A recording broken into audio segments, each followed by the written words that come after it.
چھوڑو مجھے، مجھ سے دور ہو جاؤ، پلیز میرے پاس مت آؤ۔ میں ایک خانزادے کی عزت ہوں، میں کسی کے نکاح میں ہوں، میرے ساتھ یہ ظلم مت کرو۔ وہ سامنے کھڑے اسے بے حد حسین ظالم نوجوان کو دیکھتے ہوئے تڑپ کر بولی تھی، جبکہ سامنے کھڑے نوجوان کی آنکھوں میں ذرا بھی رحم نہیں اترا تھا۔ اس کی آنکھیں غیر انسانی سی معلوم ہو رہی تھیں، جیسے ان میں کوئی رحم یا جذبات ہی نہ ہو۔ پھر تو یقیناً اس بے غیرت شخص کو ڈوب کر مر جانا چاہیے، جو کہ اپنے نکاح میں آنے والی عورت کی حفاظت نہ کر پایا۔ اس شخص نے تمسخر سے مسکراتے ہوئے اس آدمی پر لعنت بھیجی تھی، جو کہ اپنے نکاح میں آنے والی عورت کی حفاظت نہیں کر سکا تھا، اس بات سے انجان کہ وہ خود بے غیرت شخص کوئی اور نہیں، وہ خود تھا۔ وہ لڑکی جو سامنے گڑ گڑا رہی تھی، وہ اس کی بیوی تھی، لیکن وہ اس بات سے انجان تھا۔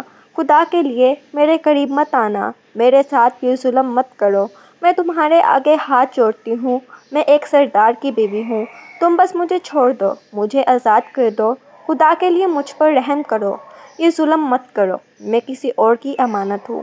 وہ روتے ہوئے کہہ کر اس کے سامنے اپنے ہاتھ جوڑے ہوئے تھی، جبکہ اس کے الفاظ اور انداز پر ایک لمحے کو وہ جذبات سے عاری شخص بھی ساکت ہوا تھا۔ اس کے اندر عجیب سے جذبات اجاگر ہوئے تھے۔ وہ لڑکی بڑی انمول سے معلوم ہوئی تھی، جو کہ اپنی عزت ایک ایسے شخص کے لیے بچانے کی کوشش کر رہی تھی جسے شاید اس کی پرواہ بھی نہیں تھی۔ وہ شاید جسے معلوم بھی نہیں تھا کہ اس کی بیوی، اس کی عزت اس وقت کسی اور کے بستر کی زینت بنی ہوئی ہے۔ اس بدبخت شخص کی بدبختی پر جہاں افسوس ہوا تھا، وہیں اس شخص پر رشک بھی آیا تھا، جیسے ایک پاک باز اور انمول لڑکی ملی تھی، جو کہ نہایت ہی کمزور ہوتے ہوئے بھی اس کی عزت کی، اس کی امانت کی حفاظت کرنے کی ہر ممکن کوشش کر رہی تھی۔ وہ کتنے ہی لمحے وہیں ساکت کھڑا اسے دیکھتا رہا، جس مقصد کے لیے وہ اسے خرید کر یہاں لایا تھا، اب وہ مقصد چاہ کر بھی پورا نہیں کر پا رہا تھا۔ وہ کتنی ہی دیر تک اسے روتے ہوئے، سسکتے ہوئے دیکھتے جا رہا تھا۔ اس کے اندر کا جانور کہہ رہا تھا کہ اسے کیا کہ وہ کسی کے نکاح میں بھی ہے یا نہیں، اس نے اسے حاصل کرنے کے لیے بہت ہی بھاری قیمت ادا کی تھی، پھر وہ کیوں کسی بے غیرت شخص کی خاطر اسے چھوڑ دے؟ جیسے وہ خود ہی اپنی امانت کی پرواہ نہیں کرتی تھی، تو پھر وہ کیوں کسی کی امانت کی پرواہ کرتا؟ اس کے اندر کا جانور کہہ رہا تھا کہ جس مقصد کے لیے اسے یہاں لایا ہے، وہ مقصد پورا کرے، ہر حد سے گزر جائے، اور اس لڑکی کے وجود کا ایسا حشر کرے کہ جب اس کے شوہر کی نظر اس پر پڑے تو وہ خود خوشی کر لے۔ لیکن اس کے اندر سے کوئی آواز بلند ہوتی اسے مسلسل ایسا کرنے سے روک رہی تھی۔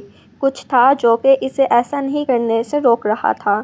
وہ جلتی نگاہوں سے اسے گھور رہا تھا۔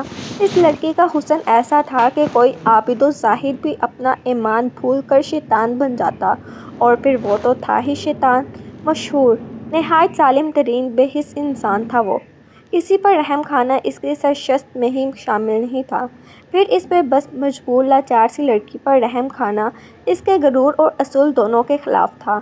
اس نے اپنے دل کی آواز کو نظر انداز کرتے ہوئے اس پر جھکنا چاہا تھا، جس پر وہ لڑکی پوری قوت سے بھرپور مزاحمت کرتی، اس کے حصار میں تڑپی، اسے مسلسل واسطے دے رہی تھی، اس سے رحم کی بھیک مانگ رہی تھی۔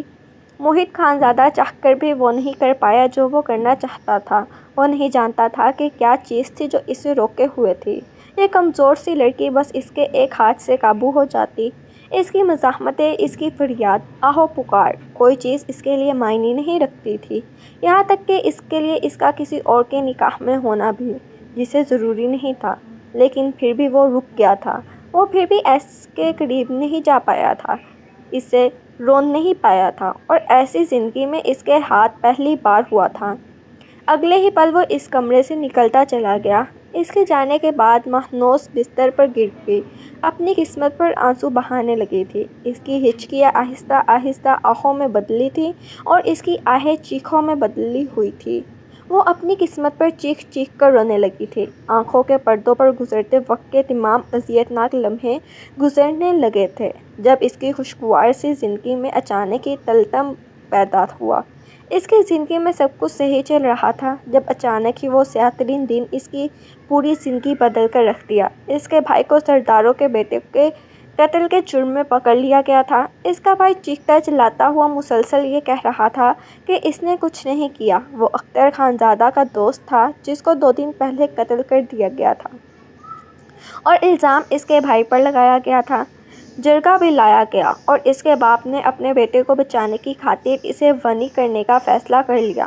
ان کے پاس ایسا کوئی ثبوت نہیں تھا جس سے وہ اپنے بیٹے کو بے گناہ ثابت کر پاتے اور پھر کیسے اپنے بے گناہ بیٹے کو اپنی آنکھوں کے سامنے مرتا ہوا دیکھتے، اسی لیے یہ فیصلہ کیا تھا۔ اس کا نکاح اختر خان زادہ کے بھائی موہت خان زادہ سے ہوا تھا جس کے غصے اور بے رحمی کا چرچا پورے گاؤں میں عام تھا، جو کہ شہر سے باہر تھا۔ اسی وقت سے ان کا نکاح موبائل فون پر کروایا گیا تھا۔ وہ جو اس خوف سے کانپے جا رہا تھا کہ جانے سرداروں کی حویلی میں اس کے ساتھ کیا سلوک کیا جائے گا۔ اسے جب گاڑی میں بٹھایا گیا تو وہ پورا وقت اسی خوف میں مبتلا رہی، لیکن اس کے ہوش تب اڑے جب گاڑی حویلی کی بجائے کوٹھے پر آ رکی۔ وہ پھٹی پھٹی آنکھوں سے اس جگہ کو دیکھنے لگی۔ یقین نہیں آ رہا تھا کہ اسے ایسی گلیس جگہ پر لایا گیا ہے جبکہ وہ ایک خانزادے کے نکاح میں ہے۔ اس شخص کے غصے اور قہر کی داستانیں وہ بچپن سے سنتی آ رہی تھی، لیکن ساتھ ہی اس نے یہ بھی سن رکھا تھا کہ وہ بڑا ہی غیرت مند سردار ہے۔ تو پھر اس کے معاملے میں اس کی غیرت کہاں چلی گئی تھی؟ یا پھر وہ اس سردار زادے کی غیرت اور عزت تھی ہی نہیں، بس ایک غنی میں آئی ہوئی بیکار شے تھی؟ وہ چیختی چلاتی ہوئی اس شخص سے رحم و کرم کی بھیک مانگنے لگی جو اسے وہاں لایا تھا، لیکن وہ بغیر رحم کیے اسے اس کوٹھے پر بیچ کر چلا گیا۔ وہ شخص دراصل موہت خان زادہ کا چچا زاد ابرار خان تھا، جو کہ موہت خان زادہ سے بے حد نفرت کرتا تھا۔ موہت خان زادہ کے بھائی کو بھی اسی نے قتل کیا تھا اور اب یہ لڑکی جو کہ غنی میں اس کے نکاح میں آئی تھی، اسے حویلی تک پہنچانے کی ذمہ داری اس کی تھی۔ چاچا نے اسے سونپی تھی، لیکن اس نے اس موہت خان زادہ سے نفرت کی وجہ سے اس کی بیوی کو اس گلیس جگہ پر بیچ دیا تھا۔ یقیناً جب اسے معلوم ہوگا تو وہ غیرت مند خان مرنے کی خواہش کرے گا، جبکہ مہنوز کو اس نے یہی بتایا تھا کہ اسے خود اس کے شوہر نے یہاں بیچنے کا حکم دیا ہے۔ حویلی میں اس نے سب کو یہی کہہ دیا تھا کہ وہ لڑکی بیچ راستے میں بھاگ گئی ہے۔ گاڑی خراب ہونے کی وجہ سے وہ گاڑی چیک کرنے کے لیے اترا تھا جب وہ لڑکی اچانک وہاں سے بھاگ گئی، جس پر سب گھر والے بہت غضبناک ہوئے تھے اور اسے ڈھونڈ کر مارنے کا حکم دیا گیا تھا، کیونکہ وہ لڑکی ایک تو بدلے کے لیے لی گئی تھی اور دوسرا اب موہت خان زادہ کی بیوی تھی۔ اگر موہت خان زادہ واپس آ کر اپنی بیوی کے بارے میں پوچھتا تو وہ سب کیا جواب دیتے؟ اس کی تلاش شروع ہو چکی تھی، لیکن ابرار خان کو یقین تھا کہ وہ اس تک نہیں پہنچ سکتے۔ وہ اسے یہاں سے بہت دور ایک شہر کے کوٹھے میں بیچ آیا تھا جہاں کسی کی سوچ بھی نہیں پہنچ سکتی تھی۔ وہیں دوسری جانب مہنوز کو 3 دن تک کوٹھے کے ایک بند کمرے میں قید رکھا گیا تھا۔ 3 دن بعد ایک بڑی بولی لگنے والی تھی جس میں اسے بھی تیار کر کے پیش کیا گیا تھا۔ ان 3 دنوں میں اس نے رو رو کر اپنی حالت خراب کر لی تھی۔ وہ بہت ہی ڈرپوک تھی، ورنہ دل یہی چاہ رہا تھا کہ خودکشی کر کے مر جائے۔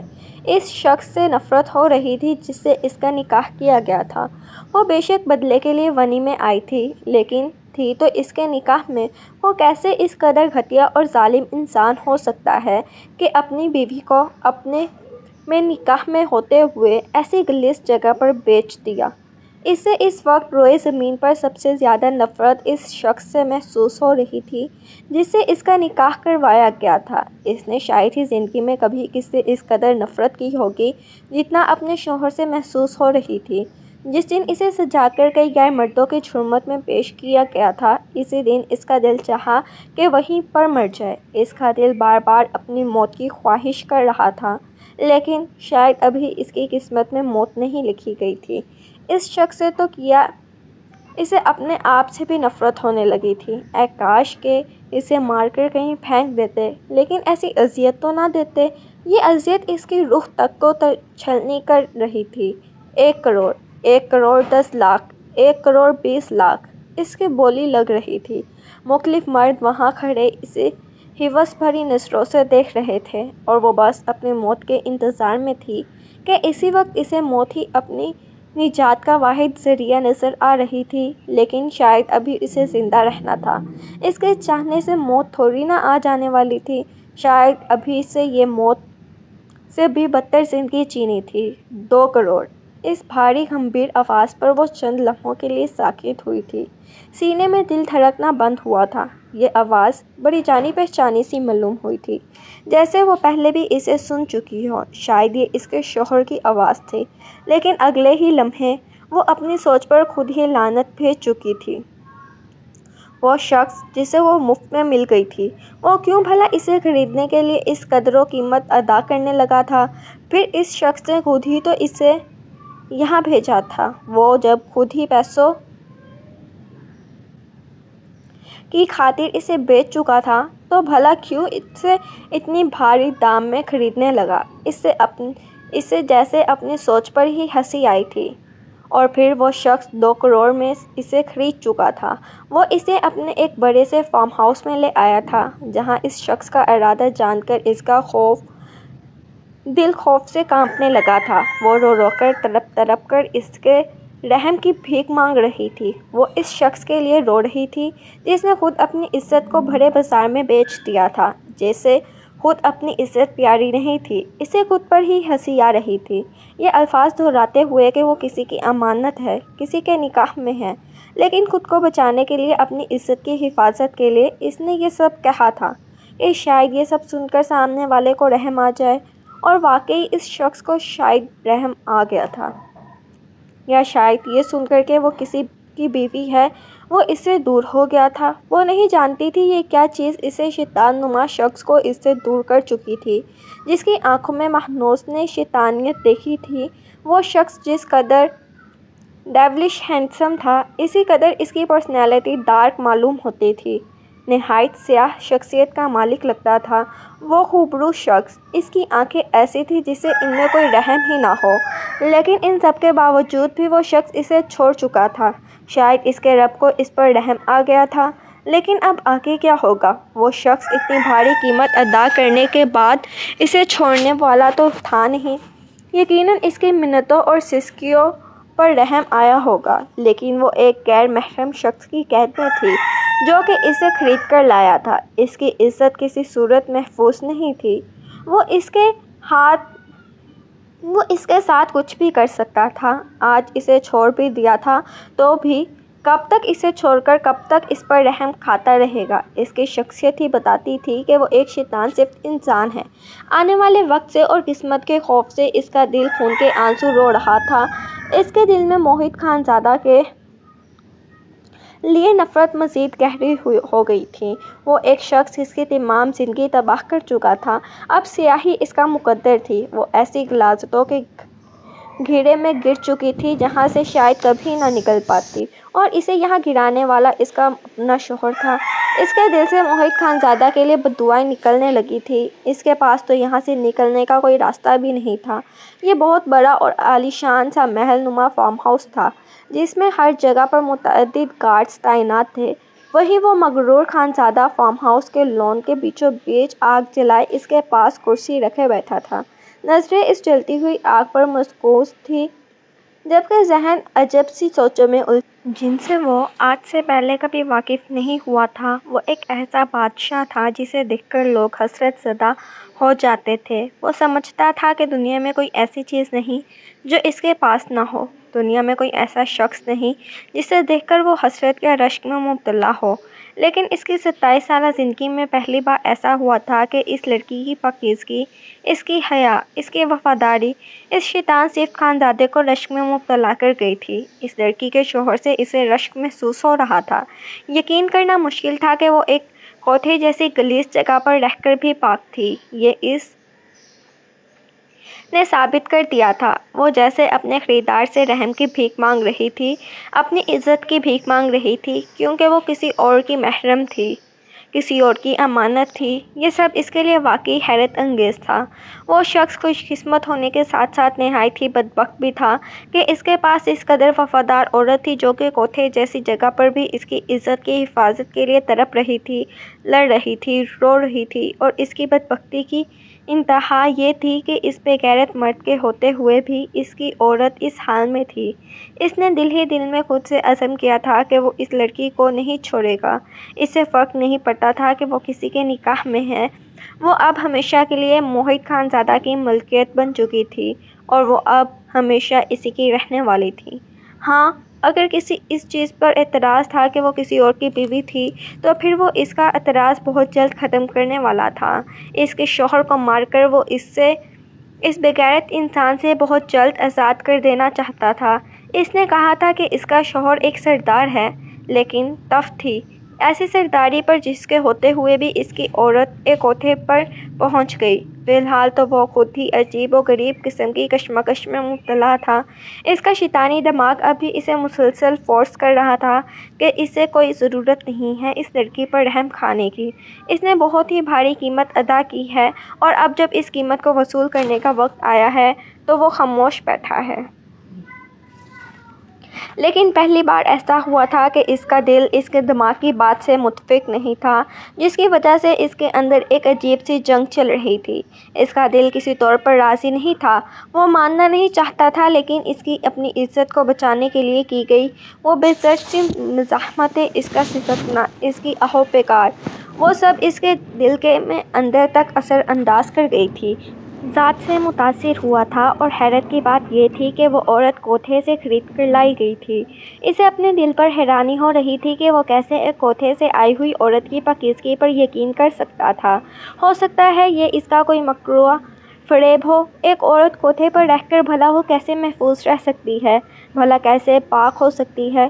لیکن وہ تھی، وہ ابھی تک پاک تھی، یہ بات اس کا دل مان چکا تھا، لیکن دماغ ابھی تک یہ سب سننے اور ماننے سے انکاری تھا۔ وہ کچن میں کھلتا ایک ایسا پھول تھی جو کہ اس غلاظت میں رہ کر بھی محفوظ اور پاک تھا، اور اب اس کا دل اس بات پر آمادہ نہیں ہو رہا تھا کہ وہ اس پھول کو روند کر رکھ دے جس نے پہلی بار اس کے پتھر نما دل میں عجب سی جذبات اجاگر کیے تھے۔ اس نے پہلی بار اسے یہ باور کروایا تھا کہ عورت ذات بھی وفادار ہو سکتی ہے۔ اس عورت کی وفا پر یقین آیا بھی تو کس کو دیکھ کر، جسے وہ خود خرید کر لایا تھا۔ یہ یقیناً نہایت مضحکہ خیز تھا، لیکن جو بھی تھا یہ حقیقت پر مبنی تھا۔ وہ سمجھتا تھا کہ بہت جلد اس عجیب و غریب قسم کی کیفیت سے جان چھڑا لے گا، لیکن وہ غلط تھا، ایسا کچھ نہیں ہوا تھا۔ یہ جذبہ، یہ احساس ہر گزرتے دن کے ساتھ مزید شدت اختیار کر گیا تھا۔ وہ بہت کوشش کے بعد بھی دوبارہ کبھی اس لڑکی کو روکنے کی کوشش نہیں کر پایا تھا، حالانکہ اس کے شیطانی دماغ نے کتنی بار اسے یہ کرنے پر فورس کیا، لیکن وہ ہمیشہ اس کے دروازے پر جا کر لوٹ آتا تھا، لیکن کبھی اندر قدم نہیں رکھ پایا تھا۔ پورے 2 ہفتے ہو گئے تھے اس لڑکی کو یہاں آئے ہوئے۔ وہ سب کچھ چھوڑ چھاڑ کر یہیں فارم ہاؤس میں بیٹھا تھا۔ اس کا بھائی قتل ہو گیا تھا، وہ اس کے جنازے میں بھی شرکت نہیں کر پایا تھا۔ وہ اس کا سگا بھائی تھا، لیکن وہ حقیقت اسے اس کی موت کا ذرا برابر بھی افسوس نہیں ہوا تھا۔ وہ اتنا بے حس اور سخت دل تھا کہ اس کے لیے اپنی ذات کے سوا کوئی اہم نہیں تھا، یہاں تک کہ سگا بھائی بھی نہیں۔ وہ کبھی بھی اپنے خاندان والوں کے قریب نہیں تھا۔ اس کی شخصیت میں ایسی خود پسندی تھی کہ اس کی کبھی بھی کسی کے ساتھ بنتی نہیں تھی۔ وہ ایسا شیر تھا جو بس تنہا ہی اپنے غم میں مبتلا رہتا تھا۔ وہ میرپور کا ہونے والا سردار تھا، لیکن وہ میرپور میں بھی باقی سب سے الگ ہی حویلی میں رہتا تھا۔ اس کی نظریں پورا دن اپنے سامنے لیپ ٹاپ کی سکرین پر نظر آتے اس لڑکی کے کمرے پر ٹکی رہتی تھی۔ وہ پورا دن بستر میں ڈوبکی کی ہوئی نظر آتی تھی، نہایت خوفزدہ، ڈری سہمی ہوئی، ہر ایک آہٹ پر ڈر کر کانپ اٹھتی تھی، ذرا سی آواز پر چونک جاتی تھی۔ اس کے چہرے پر بس آنے والے وقت کا خوف اور ڈر دکھائی دیتا تھا۔ اس کے حکم پر ایک میڈ روزانہ اس تک کھانا پہنچاتی تھی، جسے وہ بس برائے نام ہی کھاتی تھی۔ اس کے انداز و اطوار سے صاف ظاہر تھا جیسے اس میں جینے کی کوئی رمق باقی نہ رہی ہو۔ وہ اکثر اسے روتی ہوئی ہی دکھائی دیتی تھی۔ پورا دن وہ بستر میں چھپی روتی رہتی تھی، تو کبھی کسی غیر مرئی نقطے پر نگاہیں جمائے بیٹھی رہتی تھی۔ وہ 1-2 بار یہاں سے نکلنے کی کوشش کر چکی تھی، لیکن پھر ناکام ہو کر دوبارہ رونے لگتی۔ اس کے لب ہر وقت کچھ نہ کچھ بڑبڑاتے رہتے تھے، لیکن وہ سن نہیں پاتا تھا۔ کہ وہ کیا کہتی تھی، شاید کوئی ویٹ کرتی تھی اپنی حفاظت کے لیے۔ وہ صرف نماز پڑھنے کے لیے ہی اپنے کمرے سے اور اپنے بستر سے نکلتی تھی، ڈرتے ڈرتے وضو کر کے وہیں اپنی چادر بچھا کر نیچے زمین پر نماز پڑھتی۔ اس نے اکثر اسے تہجد کے وقت لمبے لمبے سجدے کرتے دیکھا تھا، اور ایسا پہلی بار ہوا تھا کہ وہ دین اور اللہ سے دور رہنے والا شخص پہلی بار کسی کو یوں خشوع خضوع کے ساتھ عبادت کرتے ہوئے دیکھ رہا تھا، وہ بھی ایک طوائف کو۔ اور یہ دیکھتے ہوئے اس کے دل میں عجیب سا احساس پیدا ہوا تھا۔ وہ لڑکی جو پہلے ہی اس کے پتھر نما دل میں سوراخ کرنے میں کامیاب رہی تھی، اس کا یہ عمل جیسے آہستہ آہستہ اس کے دل کو چیرنے کا کام کر رہا تھا۔ وہ ہر گزرتے دن کے ساتھ اس لڑکی کے سجدے میں مبتلا ہوتا جا رہا تھا۔ وہ اس لڑکی کے سحر میں مبتلا ہوتا جا رہا تھا۔ وہ لڑکی جیسے اس پر کوئی جادو کر رہی تھی، اور وہ اس جادو سے خود کو بچا نہیں پا رہا تھا۔ آج تک وہ جیسے کوئی حسینہ بھا نہیں پائی تھی، اب وہ ایک معصوم سی لڑکی کی محبت میں مبتلا ہو گیا تھا۔ وہ اس کے نزدیک ایک طوائف زادی تھی، لیکن اسے اس بات سے کوئی فرق نہیں پڑتا تھا۔ جو چیز اسے پریشان کر رہی تھی وہ یہ تھی کہ وہ کسی اور کی بیوی تھی، اور یہ بات اسے جلا کر رکھ دیتی۔ جب جب اس کے ذہن میں یہ خیال آتا، اس کا دل جلنے لگتا تھا۔ اس کی باتیں یاد آتیں کہ وہ کسی اور کی امانت ہے، کسی کے نکاح میں ہے، اور یہ بات یاد کر کے اس کے اندر ایک اندیکھی سی آگ سی جلنے لگتی۔ اس کا دل چاہتا کہ وہ پوری دنیا کو اس آگ میں جلا کر راکھ کر دے۔ وہ مسلسل خود سے ہی الجھ کر اب تھک چکا تھا، اور پھر اس نے فیصلہ کر لیا کہ وہ ہمیشہ کے لیے اس لڑکی کو اپنا بنا لے گا، اور اس کے لیے وہ اس شخص کو مار ڈالے گا جو اس کا شوہر تھا۔ اسے اس بات سے کوئی فرق نہیں پڑتا تھا، وہ کہیں کا سردار ہو یا بادشاہ، وہ اس لڑکی کو پانے کے لیے کسی کا بھی قتل کر سکتا تھا، کسی بھی حد تک جا سکتا تھا۔ فیصلہ تو وہ بہت پہلے ہی کر چکا تھا کہ اس کے شوہر کو مار کر اسے اب وہ لڑکی ہر صورت چاہیے تھی، پوری کی پوری اپنی دسترس میں، جس پر نہ کسی کی چھاپ ہو، نہ ہی کسی کا نام ہو، جو کہ پوری طرح صرف اور صرف اس کی ہو۔ لیکن وہ خود میں چاہ کر بھی ہمت نہیں جمع کر پا رہا تھا اس لڑکی کا سامنا کرنے کی۔ اس کے شوہر کے بارے میں جاننے کے لیے اس کے روبرو ہونا ضروری تھا۔ اسے لگتا تھا کہ وہ اس کے لبوں سے کسی اور کا نام سن کر یا تو خود مر جائے گا یا اسے مار دے گا۔ اسی لیے اس کا سامنا کرنے سے کترا رہا تھا۔ لیکن وہ کب تک یہ سب کرتا؟ اسی الجھن اور کشمکش میں مزید ایک ہفتہ گزر گیا تھا۔ آخر آج وہ ہمت کر کے اس کے دروازے کے باہر کھڑا تھا۔ وہ دروازہ کھول کر اندر داخل ہوا تو اسے جائے نماز پر بیٹھا ہوا پایا، جو اس نے ہی ملازمہ کے ہاتھ بھجوائی تھی۔ وہ وہیں دروازے میں ہی ساکت سا ہو گیا تھا۔ اسکرین پر اسے دور سے دیکھنا الگ بات تھی، لیکن روبرو اپنی آنکھوں کے سامنے دکھائی دینے والا منظر جیسے اسے بری طرح بے خود کر گیا تھا۔ وہ لڑکی جسے قدرے حسین تھی، یوں دوپٹہ اپنے گرد لپیٹے اپنے رب کے حضور عبادت میں مصروف دنیا کا حسین ترین لڑکی معلوم ہوتی تھی، اور موہت خان زادہ کا دل اس حسین لڑکی کا ایک بار پھر اسیر ہو چکا تھا۔ وہ خاموشی سے وہیں کھڑا اسے دیکھتا رہا جب تک دروازے کی آواز پر اس نے یہی سمجھا کہ ملازمہ ہوگی، لیکن سامنے اس مغرور شخص کو کھڑا دیکھ کر اس کی رنگت فیکٹ ہو گئی۔ وہ خوف سے کانپنے لگی تھی، تو آخر آج اس کا ڈر حقیقت کا روپ دھار کے اس کے سامنے آ چکا تھا۔ اسے جو خوف تھا وہ آج اس کے سامنے حقیقت کا روپ دھارے کھڑا تھا۔ وہ یقیناً اس کی عزت تار تار کرنے کے لیے آیا ہوگا۔ وہ بھلا کیوں اپنی خریدی ہوئی لڑکی کو چھوڑ دیتا؟ ان 3 ہفتوں میں اس کا دل اسی خوف میں مبتلا رہتا تھا۔ سوتے جاگتے، اٹھتے بیٹھتے، ہر لمحہ بس یہی ڈر ہوتا تھا کہ جانے کب وہ شخص اس پر حملہ آور ہو جائے۔ اور آج وہ شخص اس کے سامنے کھڑا تھا۔ اس کی آنکھوں سے آنسو بہنے لگے تھے۔ وہ اپنے گرد دونوں ہاتھ باندھے تھر تھر کانپ رہی تھی۔ اس کی آنکھوں میں التجا اور رحم کی بھیک تھی، جبکہ اس کی حالت دیکھ کر سامنے کھڑا اس حسین نوجوان پر گھڑوں پانی گرا تھا۔ بلا شبہ وہ ایک شیطانی صفت انسان تھا۔ اس میں واقعی انسانیت یا رحم نام کی کوئی چیز نہیں تھی، لیکن اس لڑکی کے معاملے میں اس کا دل باغی تھا۔ اس لڑکی کے معاملے میں تو وہ بالکل الگ تھا۔ اس لڑکی کو تو وہ کبھی بے آبرو نہیں کرنا چاہتا تھا۔ جس کی پاکیزگی سے اسے محبت ہوئی تھی، وہ کیسے اس کی عزت کو روت سکتا تھا؟ اس لڑکی کا یوں خود سے خوفزدہ ہونا، اسے ایسے دیکھنا جیسے وہ کوئی درندہ ہو، یہ اس سے برداشت نہیں ہوا تھا۔ وہ ضبط سے سرخ ہوتی آنکھوں سے اسے گھورنے لگا۔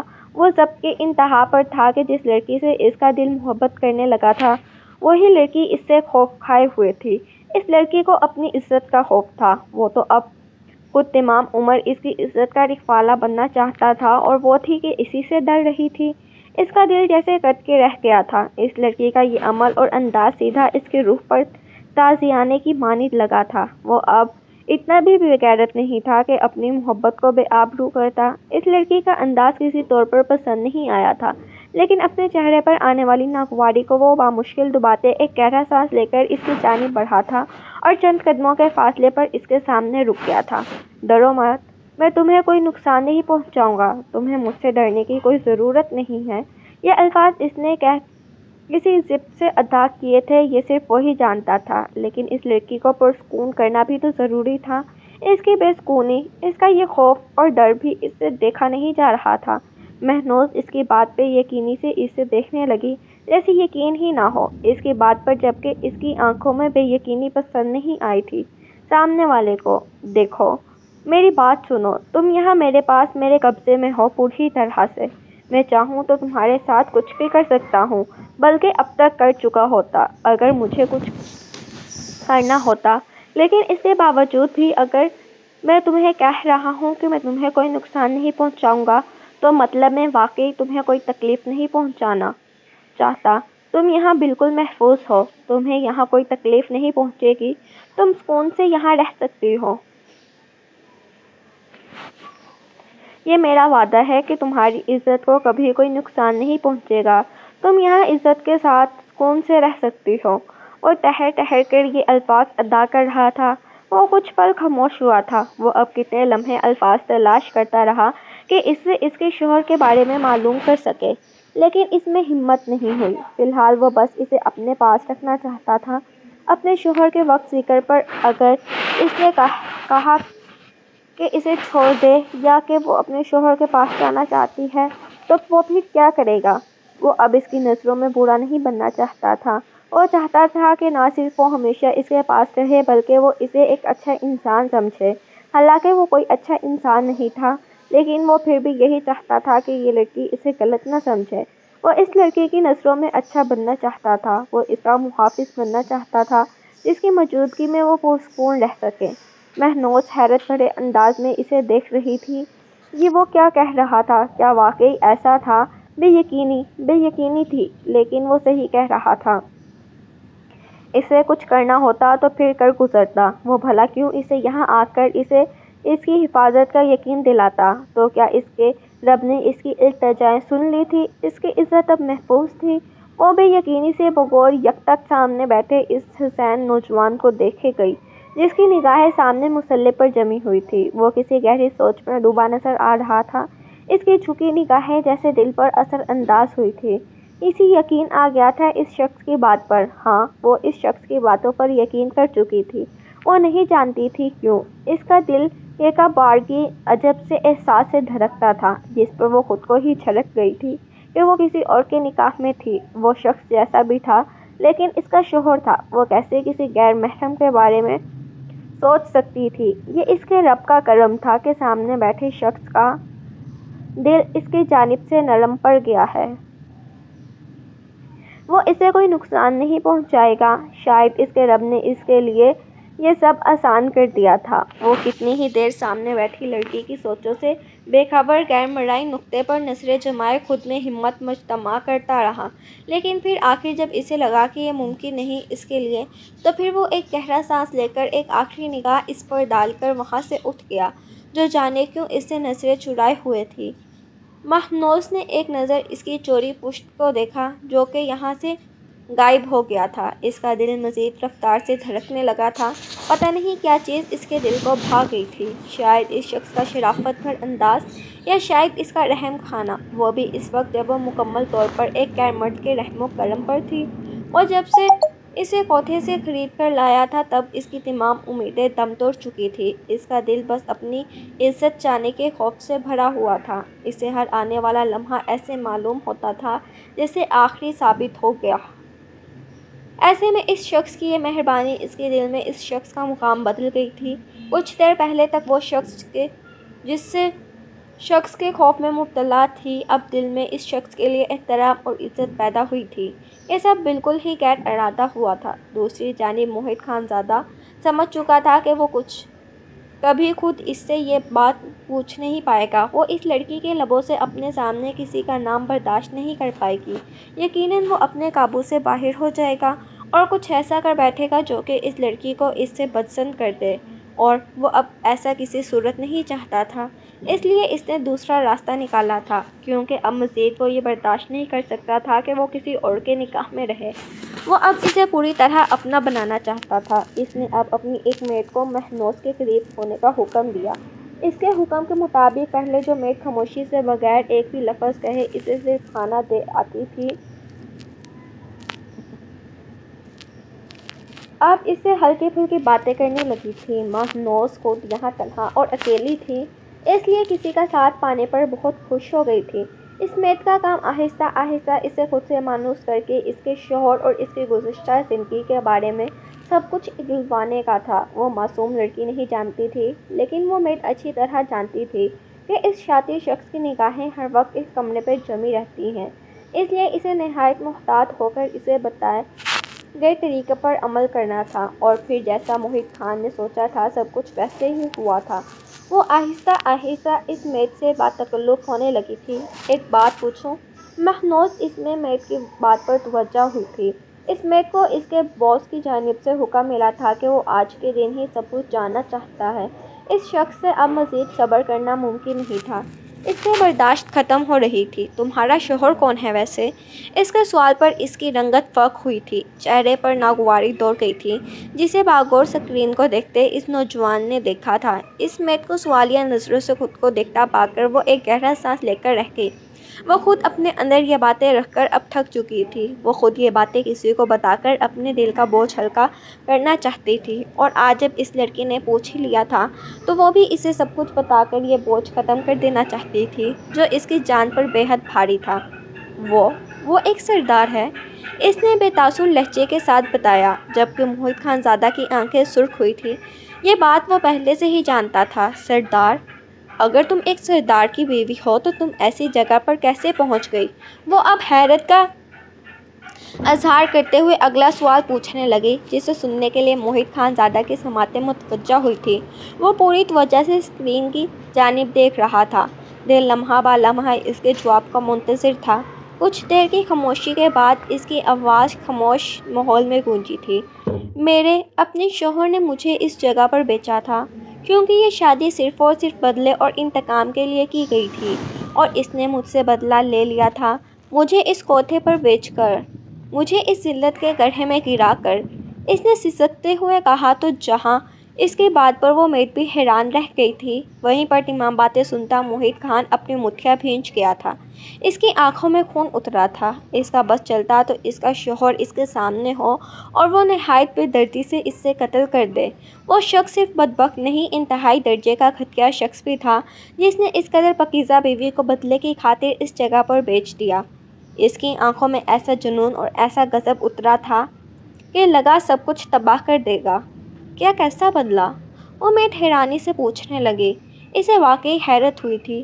اس کے بھائی کا قتل کیا تھا میرے بھائی نے، جس کے بدلے میں مجھے غنی کر دیا گیا، لیکن اس شخص کے لیے یہ کافی نہیں تھا، اس لیے اس نے میرے پہلے سے اعزاء موجود کو مزید اذیت دینے کے لیے مجھے اس جگہ پر بیچنے کا حکم دیا اور مجھے جرگے سے سیدھا اس کوٹھے پر پہنچا دیا گیا۔ یہ بات کہتے ہوئے وہ ایک بار پھر سے رونے لگی تھی، جبکہ جیسے جیسے وہ بولتی جا رہی تھی موہت خانزادہ کی آنکھیں غیظ و غضب سے پھٹتی جا رہی تھی۔ میں اس دنیا میں سب سے زیادہ نفرت کرتی ہوں اس شخص سے، جس نے میری زندگی تباہ و برباد کر دی۔ کاش کہ وہ مجھے مار کر کہیں گاڑ دیتا، لیکن ویسے نام کیا ہے تمہارے شوہر کا؟ کس جگہ کا سردار ہے وہ؟ اس نے اب وہ اصل بات پوچھی تھی جو جاننے کے لیے موہت خانزادہ بری طرح بے چین تھا۔ موہت خانزادہ نام ہے اس کا، میرپور کا ہونے والا نیا سردار ہے۔ اس کے انکشاف پر جہاں وہ ملازمہ حق تک رہ گئی تھی، وہیں پر محیط خان زادہ کو بھی اس فارم ہاؤس کی پوری چھت اپنے اوپر گرتی ہوئی محسوس ہوئی۔ وہ سیدھا ہو کر بے یقینی سے اسکرین پر نظر آتی اس لڑکے کا معصوم چہرہ دیکھنے لگا۔ اسے لگا شاید اسے سننے میں کوئی غلطی ہوئی ہو۔ وہ صرف محیط خان زادہ کہتی تو وہ یقیناً یہی سمجھتا کہ شاید وہ کسی اور محیط کی بات کر رہی ہے، لیکن میرپور کا ہونے والا سردار محیط خان زادہ تو وہ خود تھا، اور وہ جو کتنی بار اس شخص کو کوس چکا تھا، دل ہی دل میں اس شخص پر لعنت بھیج چکا تھا، جس کے بے غیرتی اور بدبختی پر اسے افسوس تھا، جس پر پہلی بار اسے رشک محسوس ہوا تھا، وہ کوئی اور نہیں، وہ خود تھا۔ لیکن ایسے کیسے ممکن تھا؟ اس لڑکے کی باتیں ایک بار پھر دماغ میں گھومنے لگی تھی۔ بدلہ، قتل، ونی۔ یہاں اسے یاد آیا، کچھ دن پہلے اس کے باپ نے منت کی تھی جو اس کے بھائی کی موت کے بدلے وہ ونی لے کر رہیں گے، وہ اس لڑکی سے نکاح کر لے۔ اس نے تب اپنے باپ کی منتوں ترلوں پر بیزاری سے فون پر نکاح قبول کیا تھا، لیکن جو وہ کہہ رہی تھی ایسا تو کچھ نہیں ہوا تھا۔ ہاں، اس نے ایک لڑکی کو ونی میں اپنے نکاح میں ضرور لیا تھا، لیکن اس نے کسی کو حکم نہیں دیا تھا کہ اس کی بیوی کو کوٹھے پر بیچ دیا جائے۔ وہ تو کہہ رہی تھی کہ اسے بیچنے والا خود اس کا شوہر تھا، لیکن وہ تو ابھی تک حویلی گیا ہی نہیں تھا، اور وہ بھلا کیوں اتنی بے غیرت ہونے لگا کہ اپنی بیوی کو کوٹھے پر بیچے گا یا ایسا کسی کو حکم دے گا؟ وہ کیوں ایسا کہہ رہی تھی، وہ سمجھ نہیں پا رہا تھا۔ یہ سب ہو کیا رہا ہے؟ اس کا دل تو اس بات پر خوش بھی نہیں ہو رہا تھا کہ وہ لڑکی اس کے نکاح میں ہے۔ اس کا ذہن تو الگ ہی قسم کے خیالات میں الجھنوں میں الجھ کر رہ گیا تھا۔ اگر یہ لڑکی اس کی بیوی تھی تو پھر یہ کوٹھے پر کیا کر رہی تھی؟ اسے تو ان کی حویلی میں ہونا تھا۔ وہ کچھ بھی نہیں سمجھ سکا تھا۔ وہ ملازمہ بھی ہکا بکا اسے دیکھ رہی تھی، جبکہ وہ ابھی تک روتے ہوئے محیط خان زادہ کو سونے میں مصروف تھی، جبکہ اس کی نفرت اور اس کی بددعائیں سن کر اس شخص کا دل دہل دہل کر رہ گیا تھا۔ جس لڑکی سے محبت کرتا تھا، وہی اس سے بے انتہا نفرت کرتی تھی، وہی اس کی بیوی تھی، جسے وہ کوٹھے سے خرید کر لایا تھا، جس کا کہنا تھا کہ اس نے اسے کوٹھے پر بیچا ہے، حالانکہ ایسا کچھ نہیں کیا تھا۔ وہ گھبرا کر وہاں سے اٹھا تھا۔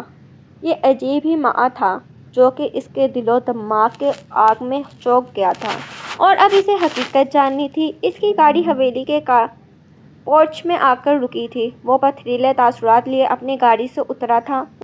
اسے فوراً میرے سامنے پیش کیا جائے، اس نے تنے ہوئے تاثرات کے ساتھ کہا تو سب کے رنگ اڑے تھے، جبکہ ابرار خان نے دلچسپ نظروں سے یہ منظر دیکھا تھا۔ تو آخر وہ دن آ ہی گیا جس کا وہ منتظر تھا؟ میں نے پوچھا، وہ لڑکی کہاں ہے؟ سب کو خاموش دیکھ کر اس کا دل بیٹھا جا رہا تھا۔ ایسا لگ رہا تھا جیسے اس لڑکی کی باتیں سچ ثابت ہو رہی ہیں۔ وہی اس کی بیوی تھی جو ونی میں آئی تھی، جو کہ اس وقت اس کے فارم ہاؤس پر موجود تھی، جسے وہ خود کوٹھے سے خرید کر لایا تھا۔ وہ اس کی اپنی بیوی تھی۔ اس کا دل چاہ رہا تھا کہ اس پوری حویلی کو آگ لگا کر رکھ دے۔ وہ بھاگ گئی، اس کے چاچا نے کہا، جبکہ وہ بے یقینی سے انہیں دیکھنے لگا۔ لیکن وہ تو کہہ رہی تھی کہ کسی نے اسے خود کوٹھے پر بیچا تھا، یہ کہتے ہوئے کہ یہ اس کے شوہر کا حکم ہے، اور یہ لوگ کہہ رہے ہیں کہ وہ بھاگ گئی، جبکہ اسے اچھے سے یاد تھا کہ اس نے کہا تھا کہ اسے ڈیرے سے سیدھا کوٹھے پر لے جایا گیا تھا۔ اس کا دل اس وقت صرف اور صرف اس لڑکی کی باتوں پر یقین کر رہا تھا۔ کیا مطلب بھاگ گئی؟ کیسے بھاگ گئی؟ آپ سب لوگوں کے ہوتے ہوئے میری بیوی کہیں بھاگ گئی، اور آپ لوگ مجھے یہاں یہ بتا رہے ہیں کہ آپ لوگوں سے ایک لڑکی نہیں سنبھالی گئی؟ وہ غصے سے چنگھاڑ رہا تھا، جبکہ وہ سب اس کا غصہ دیکھ کر کچھ پریشان تھے۔ ابرار اسے حویلی لا رہا تھا جب وہ راستے میں گاڑی خراب ہونے کی وجہ سے رکا، اور وہ گاڑی سے نکل کر بھاگ گئی۔ ان کی بات پر وہ غضبناک ہو کر ایک نظر ان سب پر ڈال کر وہاں سے نکلتا چلا گیا۔ اسے اب سچ جاننا تھا، حقیقت معلوم کرنی تھی۔ اس نے اپنے خاص آدمی کو فوراً کام پر لگایا۔ کچھ ہی دیر میں اسے سب معلوم ہو چکا تھا کہ اس سب کے پیچھے اس ابرار خان کا ہاتھ تھا۔ اس کے بھائی کو اسی نے مارا تھا، اور اس کی بیوی کو بھی وہ خود کوٹھے پر بیچ کر آیا تھا۔ اور یقیناً اسی نے اسے یہ کہا ہوگا کہ یہ محیط خان زادہ کا حکم ہے۔ اس کا شک سب سے پہلے ابرار پر ہی گیا تھا کہ وہی اسے حویلی لا رہا تھا۔ اس کے ایک خاص ملازم کو پکڑا تو اس نے ڈر کر سب اگل دیا۔ وہ وہیں ڈیرے پر بیٹھا تھا جب اس کا خاص آدمی اس کے پاس ابرار خان کے ملازم کو لایا اور غصے سے بے قابو ہو کر وہاں سے نکلا تھا۔ اسے ایک بار پھر فانا حویلی میں آتا دیکھ کر سب متوجہ ہوئے تھے، لیکن وہ بغیر کسی کی جانب دیکھے سیڑھیاں اتر کر نیچے آتے ابرار خان کے پاس آیا تھا۔ اسے ابرار خان پر ہاتھ اٹھاتا دیکھ کر سب بھربھرا کر اس کی جانب بڑھے تھے، لیکن اس کا جنونی انداز دیکھ کر کوئی بھی اس کے قریب جا کر اسے روکنے کی ہمت نہیں کر پایا تھا۔ ابرار خان کی چیخیں پوری حویلی میں گونجنے لگی تھیں، "بتا میری بیوی کہاں ہے؟" وہ اسے نہائی بے رحمی سے مارتے ہوئے مسلسل ایک ہی بات پوچھ رہا تھا، میں نے اسے گدھے پر بیچ دیا۔ اس کا انداز مزید بے رحم ہوا تھا جب برداشت نہ کرتے ہوئے وہ چلا کر بولا تھا، "میرا بھائی، اسے کس نے مارا؟" اس نے ایک بار پھر بے دردی سے بیلٹ سے وار کرتے اس کے ہاتھ پر پاؤں کا دباؤ بڑھایا تھا، جس پر اس کی چیخیں ایک بار پھر حویلی کی در و دیوار کو دہلا کر رکھ گئی تھی، میں نے مارا تھا۔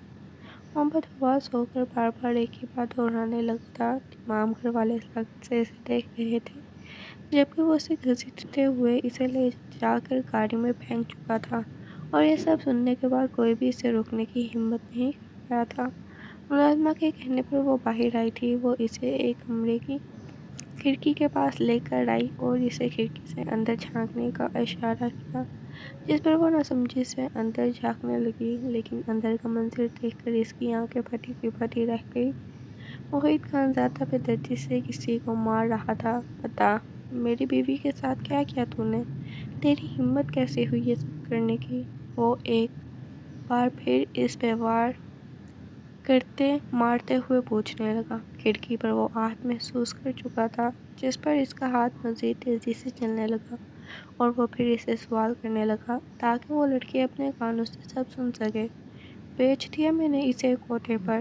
اب تک تو وہ مر گئی مردوں کا لقمہ بن چکی ہوگی۔ تو چاہے کچھ بھی کر لے محیط، تیری غیرت، تیری بیوی کو میں نے کوٹھے کی زینت بنا دیا۔ اب تو زندگی بھر اسی صدمے میں تڑپ تڑپ کر مرے گا۔ میں مر بھی گیا تو سکون سے مر بھی نہیں پائے گا"۔ وہ غلیظ شخص چیختے ہوئے کہنے لگا، جبکہ اس کی باتوں پر مہنوز نے اپنے لبوں پر ہاتھ رکھا تھا اور بے یقینی سے اس شخص کو دیکھنے لگی۔ کچھ ہی دیر میں وہ اس شخص کو پہچان چکی تھی۔ یہ وہی شخص تھا جس نے اسے کوٹھے پر بھیجا تھا۔ لمحہ لگا تھا اسے سب کچھ سمجھنے میں، لیکن اس کا ذہن ابھی بھی یہ سب قبول کرنے سے قاصر تھا۔ سامنے کھڑا وہ شخص، وہ نوجوان جو کہ اسے کوٹھے سے خرید کر لایا تھا، وہ دراصل اس کا شوہر محیط خان زادہ تھا۔ اس کا مطلب اسے اس کے شوہر نے نہیں بیچا تھا، بلکہ یہ اس شخص کی چال تھی جو کہ اس وقت آدھ مری حالت میں اس کے سامنے تھا۔ محیط خان زادہ اسے جان سے مارنا نہیں چاہتا تھا، وہ ابھی اس سے مزید انتقام لینا چاہتا تھا۔ اس نے صرف اس کے بھائی کو نہیں مارا تھا، بلکہ اس کی بیوی کو ایسی گندی جگہ پر بیچا تھا۔ وہ سوچنا بھی نہیں چاہتا تھا کہ اگر وہ اسے نہ خرید کر لاتا تو جانے اس کے ساتھ کیا ہوتا۔ وہ کوئی نیک انسان نہیں تھا، پھر بھی اس کے رب کا کرم تھا کہ اس نے اس کی عزت کو ایسی غلیظ جگہ پر بھی محفوظ رکھا، اسے بحفاظت اس تک پہنچایا۔ وہ باہر آیا تھا۔ وہ معصوم سی لڑکی نیچے دیوار کے ساتھ لگ بیٹھی رو رہی تھی۔ وہ تیزی سے تڑپ کر اس کی جانب بڑھا تھا اور اسے اپنے حصار میں لے لیا تھا۔ سب ٹھیک ہے، کچھ نہیں ہوا۔ میرے ہوتے ہوئے اب تمہیں کوئی چیز نقصان نہیں پہنچا سکتی۔ میرے رب نے تمہاری عزت کو میرے ہی ہاتھوں میں محفوظ رکھنا تھا۔ ہماری قسمت میں یوں ہی ملنا لکھا تھا۔ سب بھول جاؤ، بس یہ یاد رکھنا کہ میں ہمیشہ تمہاری حفاظت کروں گا۔ تم تم اپنے شوہر کی پناہوں میں ہو، اب کوئی تمہیں نقصان نہیں پہنچا سکتا۔ وہ آہستہ آہستہ آہستہ آہستہ کہتا ہوا اس کے بال سہلا رہا تھا، جبکہ وہ روتے ہوئے اس شخص کی مضبوط باہوں میں سما گئی تھی۔ ان کے رب نے انہیں اپنی رحمت سے نوازا تھا اور انہیں رسوا ہونے سے بچا لیا تھا۔